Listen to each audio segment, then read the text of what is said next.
So today we finish our long journey through the book of Proverbs. And after all the words of wisdom that we've heard from a father to his son, in chapter 31 now we see words of wisdom from a mother to her son. The son was a king by the name of Lemuel, and his mother warns him that if he's going to be a king who leads with godly wisdom, there are a couple of major things he needs to avoid because they could cloud his judgment, because they could lead him down a path to foolishness and destruction. Not only him, but for those around him. And these, by the way, are not just warnings for a king, but these are written for our instruction as well.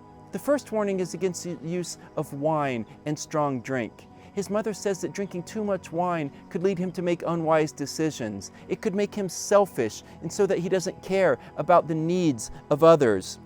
The second warning is about the negative impact of getting involved with the wrong kind of women.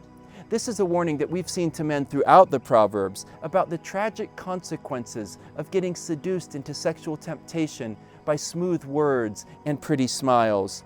And we also see multiple warnings about the results of choosing the wrong kind of wife. He says it's better to live in the desert or to sleep on the roof than to share a house with a woman who's always nagging and quarreling. He says a woman who constantly argues with her husband is like the annoying dripping of a slow rain. And he says that a woman who brings public disgrace to her husband is like cancer in his bones. Therefore, in what sounds like a reference to the foolishness of Samson with the ladies, she says to her son, "Do not give your strength to women."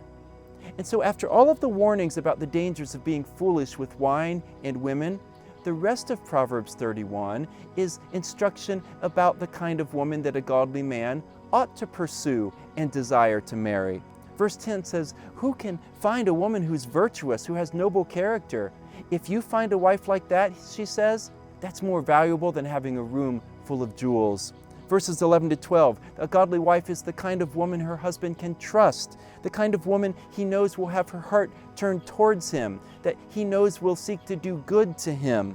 Verses 13 to 24 then outline the way that a godly woman will diligently care for the needs of her family.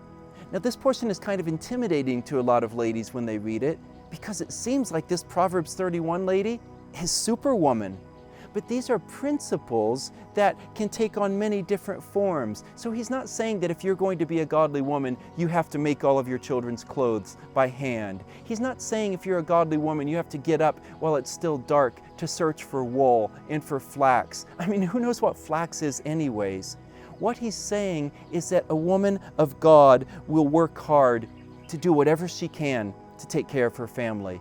She'll do things like being wise with her finances. She will gladly and joyfully give her time and energy to her family. A godly woman, he says, will have a compassionate heart towards those in need. She will freely share her wisdom with others and teach them. And when she does, she will speak to them with kindness. A godly woman, he says, will be blessed by her children and praised by her husband. She's not a perfect woman, but she is a godly woman. The rest of the world praises and admires women for their charm and for their physical beauty. But verse 30 warns us that charm can be deceptive, and physical beauty comes and goes with time.